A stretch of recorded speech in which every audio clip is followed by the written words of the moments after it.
Oferecimento Unimed João Pessoa. Cuidar de você. Esse é o plano. Bom dia, minha gente! Fim de semana chegou e é o momento do nosso encontro. Já vou pedindo licença para entrar aí na sua casa. Muito obrigada pela companhia. Bora juntos acompanhar os destaques de hoje. Tá acima do peso? A gente conversou com um especialista que vai explicar a forma correta de emagrecer com saúde. E você sabia que as suas unhas podem revelar problemas de saúde? Pois é, não perde. Fica comigo porque o Saúde Você tá só começando.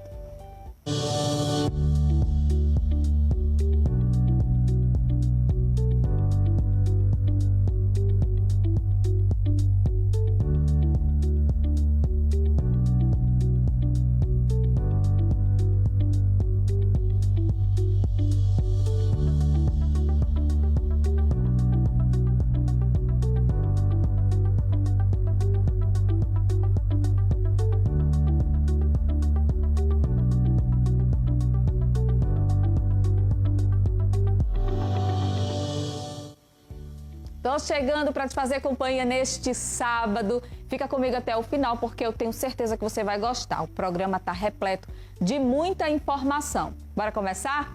Você sabia que as unhas podem revelar como anda a sua saúde? Pois é, segundo especialistas, desde problemas comuns até doenças mais graves. Veja. Mesmo sem ter uma função primordial no organismo, as unhas podem ser indicadores de que algo no corpo não vai bem. Algumas patologias que influenciam bastante nas doenças das unhas é a psoríase, que é uma doença que pode atingir as unhas, as micoses, doenças da tireoide, o hipotireoidismo ou hipertireoidismo, deficiência de ferro, então aquelas pacientes que estão com deficiência de ferro têm que nutrir, têm que repor esse ferro, além de vitamina D. E a gente sabe também que com a idade também o envelhecimento da pele, das unhas ocorre e as unhas vão ficando mais frágeis. Então, geralmente existem estudos mostrando que após os 50 anos, 20% das pessoas já têm a síndrome das unhas frágeis, que é um processo que ocorre no envelhecimento que a gente tem como melhorar. O organismo entende que realmente a unha e o cabelo não é essencial, então ele puxa todos os nutrientes e aí você começa a ter queda de cabelo, ficar com as unhas fracas. Por isso que quando a gente vê alguma alteração das unhas, como a gente chama de unhas frágeis, a gente tem que fazer uns exames laboratoriais para também repor os nutrientes que estiverem faltando. Como o Júlio tem diabetes, ele não esquece o cuidado com os pés. Porque o pé, ele é quem dá o primeiro sinal de alguma coisa no corpo da gente que não está bem. As pessoas, por não olharem, não percebem, mas é o primeiro sinal de algo que está errado e que está o corpo alertando. Com medo de surgimento de feridas e fungos, o aposentado fica de olho nas condições de higiene e nos procedimentos do lugar que vai fazer a unha. A primeira coisa que é fundamental é a gente ver essa questão da higienização do local. Isso é importantíssimo porque garante, primeiro de tudo, a gente não receber qualquer tipo de infecção, fungo. E é muito importante a gente ter esse cuidado. E geralmente as pessoas não levam muito em conta isso e nem muito menos a saúde dos pés.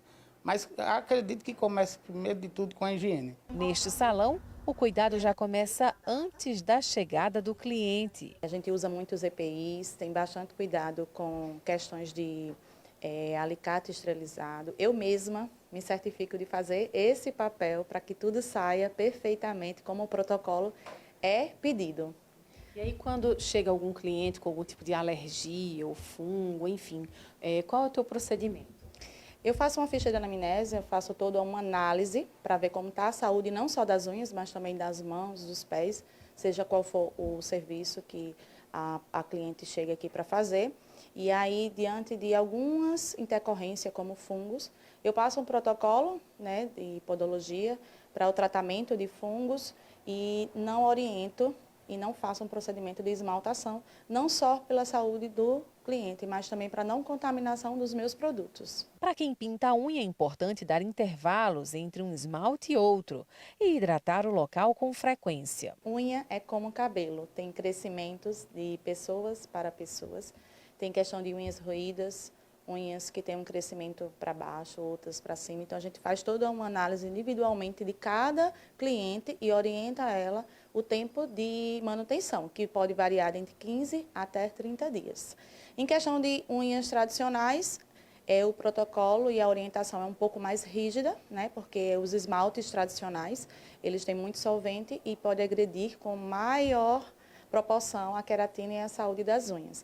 Desde que todo e qualquer procedimento seja realmente realizado por um profissional capacitado, que saiba realizar, que conheça os produtos, que tenha e respeite o tempo determinado de cada produto e procedimento.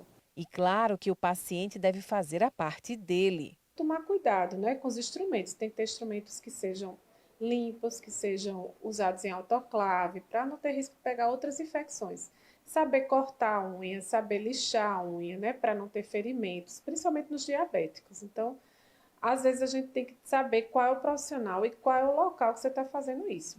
Alguns pacientes até levam seus alicates, suas tesouras, né, porque vai ter uma segurança de que não vai estar outras pessoas usando e vai ter um asseiozinho melhor em casa.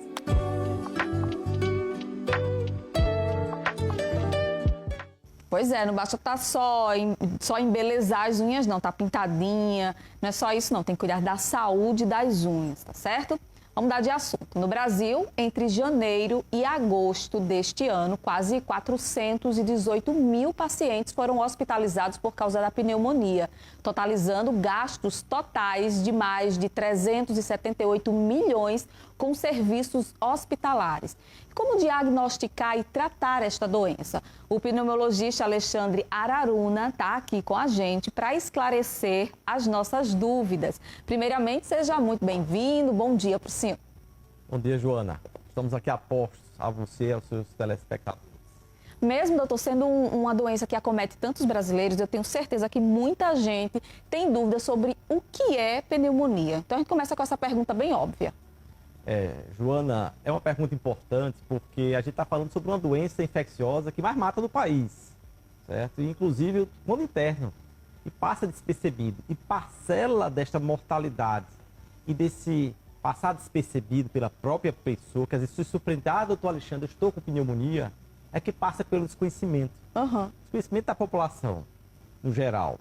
E quando a gente fala de desconhecimento, a gente tem que lembrar que a pneumonia é uma infecção, certo? Que acontece nos pulmões, óbvio, né? Que vem sob uma forma inalatória, gotículas que às vezes os olhos da gente não enxergam, e que uma vez adentrando o trato respiratório vai se alojar no pulmão, talvez também porque há uma certa fragilidade, ainda que momentânea nesta pessoa, e também uma agressividade especial do germe.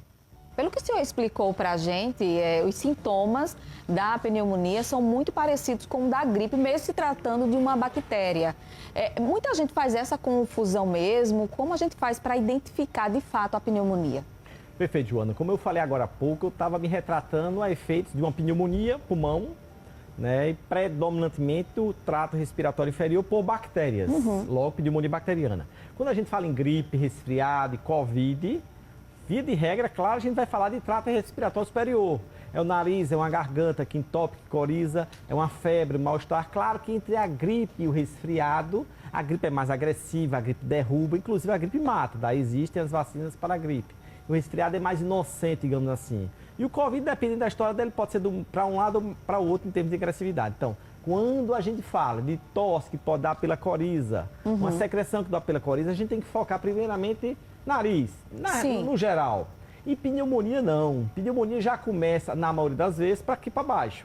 Embora, às vezes, a gente tem um misto. Algo que começou viral e, de repente, aquele processo viral que algumas pessoas começaram, doutor Alexandre, começou com a garganta, com a tosse, uma secreção nasal. Melhorou. Daqui a 2, 3 dias, algo diferente. Começou uma tosse, uma secreção, uma febre. Eu estou mal, prostrado. Ou seja, a pessoa pode, às vezes com o olho mais treinado, claro, perceber que o que era vírus por uma gripe, por um resfriado, foi-se embora e algo novo, diferente apareceu. E às vezes, inclusive, isso aqui é um fator confundidor. Eu falo agora especificamente, é boa a sua pergunta, Joana, porque após o advento da Covid, eu estou fazendo 25 anos de formado agora nesse próximo ano. E pelo menos o exercício de como pneumologista há 20 anos praticamente. Então, eu não era acostumado de ver algumas pneumonias como eu estou vendo após o processo do Covid. E que eu sei que colegas nossos, pneumologistas, também estão tendo essa mesma impressão. Vezes, inclusive, mais complicadas do que a gente estava acostumado antes do processo do Covid. Certo? É um alento a mais, é informação a mais e que serve até para orientar a nossa população para que a gente se antecipe, como foi a sua abertura, para aquele grau de pessoas internadas, hospitalizadas, inclusive morrendo por causa da pneumonia. Perfeito, informação é tudo. Como é feito o diagnóstico? Como é que eu chego ao diagnóstico da pneumonia? Primeiramente, o diagnóstico é a boa medicina. É feito pela informação, pela história, pela clínica. Imediatamente pelo exame físico. É o médico tocar no paciente, auscultar, perceber a história, cruzar as informações. Esse é o bom princípio da boa medicina. Após este momento, a gente vai utilizar exames. Exames são acessórios, eles não definem raciocínio. Pode ser um raio-x, pode ser uma tomografia, pode ser um exame de sangue. Claro que inicialmente a partir de uma boa história, porque como você mesmo colocou agora, se eu não levar em conta uma história, eu posso traduzir uma pessoa que espirra uma tossidora. Posso chamar de uma gripe de pneumonia. E vai que o raio-x diga que tem uma imagem naquela localzinho do pulmão que não é nova, que é antiga. Então imagine, eu não sei uma história, ouço uma história mal contada, percebo mal contada, não toco no meu paciente, e aí uso uma informação e uma imagem que não tem nada a ver com a discussão. Ali eu posso dar um diagnóstico errado, por exemplo, de uma pneumonia. Então o diagnóstico é feito, via de regra, dessa forma. Pneumonia é uma doença fácil de tratar, pode trazer complicações se for negligenciada, porque muita gente diz assim, antigamente se você tivesse com pneumonia era um alarde. Mas hoje em dia a gente percebe que as pessoas negligenciam mesmo a pneumonia. Quais as complicações pode trazer? A pneumonia não pode ser negligenciada por uma razão muito simples, que ela, hoje, das infecções, é a que mais mata. E das internadas, é a que mais mata. Então, por princípio, é o que mais mata por infecção, a gente tem que estar atento. Agora, o que é que pode acontecer? É tardar o diagnóstico. É chamar de besteira o que não é besteira. Achar que é uma gripe. Achar que é uma gripe é uma coisa mais simples e não é uma gripe é uma coisa mais simples. É claro que a gente também tem que ter algumas percepções pessoais. Vamos imaginar agora quem está nos assistindo, que seja um senhor ou uma senhora que tenham doenças crônicas, tem hipertensão, tem diabetes, tem insuficiência cardíaca, tem problema renal, seja um grande tabagista ou for um grande tabagista, ou um usuário do vape, por exemplo. Essas pessoas aqui, elas naturalmente têm que ter uma atenção maior a esses sinais que a gente acaba de conversar, Joana. E o público infantil, bebê, criança, também precisam dessa atenção especial? E o outro extremo, aproveitando o seu gancho, dessa faixa etária, são também as que a gente tem que ter maior atenção. Porque exatamente esses extremos, os portadores de doença crônica, como eu acabo de mencionar também, são estes que podem mais facilmente complicar e fazer parte das estatísticas dessas pessoas que internam e que complicam. É contagioso, doutor? Sim. Inclusive, aproveitando aqui, digamos, a comparação com a gripe. Se nós aqui, eu e você, o exemplo dos dois está gripado, eu vou me embora. Daqui a 2, 3 dias, possivelmente uma vez você gripada, estamos num ambiente meio que limitado, ar-condicionado fechado, e aí eu posso daqui a 2, 3 dias incubar e de repente desenvolver a gripe. Isto também pode acontecer com a pneumonia, porque a gente falou daquele no início do nosso programa, com aquelas partículas que a gente inala, mas é menos frequente, é menos grave essa proximidade nossa para que eu ganhe, por exemplo, a pneumonia por você. Mas para que eu ganhe a pneumonia, o primeiro papel é inalatório, é a partícula que às vezes meus olhos não enxergam. É uma tosse sua, que vai para o ar, eu não sei, eu inalo. Mas eu também tenho que ter alguns comemorativos no meu organismo. Primeiro, uma fragilidade na minha defesa. Vamos lembrar que a tosse não é uma doença. A tosse é uma arma para eu botar para fora que não tem que estar lá dentro. Mas se eu sou um usuário do vape, por exemplo, eu inalo aquele produto químico, aquele vapor, e a altas temperaturas vai machucar os cílios. Nem a gente sabe. Mas tão como a gente tem cílio nos olhos, a gente tem cílios dentro do trato respiratório que são queimados, por exemplo, com vape. E aí essa pessoa não consegue botar para fora. E o terceiro fator, como a gente colocou, é a agressividade do germe. Germe agressivo, patologias, doenças que não me permitem botar para fora, certo? são estimulantes a eu ter, por exemplo, um quadro de pneumonia. Pessoas alérgicas, elas têm uma probabilidade maior de desenvolver a pneumonia. E o que pode fazer para prevenir? Vamos primeiro mencionar quando a gente fala de fator alérgico, né? Eu quero primeiro imaginar que a pessoa deve ter uma rinite alérgica, que não é um fator estimulante a ter pneumonia. É fator talvez estimulante a ter uma sinusite, ou seja, uma inflamação por bactérias nessa região do rosto da gente. E claro, e se eu tenho outras formas de alergia, vamos tentar traduzir aqui talvez, puxando um pouquinho o gancho mais distante, um asmático. Que seja aquela pessoa que chia peito, que tem falta de ar, que o bronco pode fechar por uma questão genética e estimulado por um estimulante alérgico. Este daí pode ser que no meio de uma pneumonia tenha tendência a complicar se a asma, por exemplo, não estiver controlada, né? Mas de regra, a pessoa sendo alérgica ou atópica como queira, essas pessoas devem, claro, ter a doença mais branda possível, das mais simples, a rinite alérgica, as mais importantes a asma, para que numa eventualidade do contato com o fator estimulante que venha gerar, por exemplo, a pneumonia, o seu corpo esteja, digamos, mais preparado e possa sair com mais facilidade, inclusive. Dá para prevenir? Dá, porque naturalmente, se você é portador, exemplo, de uma asma, você sabe, quem está nos assistindo, que você pode estar sendo orientado pelo seu médico a usar algumas medicações, algumas bombinhas fixas. E é uma forma de prevenção. Então, digamos, meu pulmão está mais, digamos, está normal, porque o asmático pode ter uma qualidade de vida normal a quem não o seja.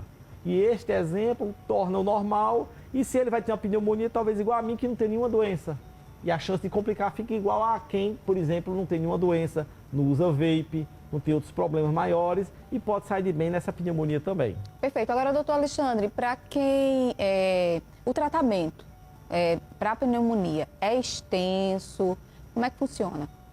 Quando a gente está falando de pneumonia bacteriana, que foi o tópico que eu escolhi, porque é o mais frequente, mais palpável para a população, o tratamento pode ser muito tranquilo, vai no consultório médico, o médico percebe, diagnostica, passa uma receita, uma média de 5 a 10 dias de tratamento, resolve, encerrou o problema, ou, digamos, aquela pessoa que o médico percebe que pode complicar, e este aqui, por exemplo, precisa internar.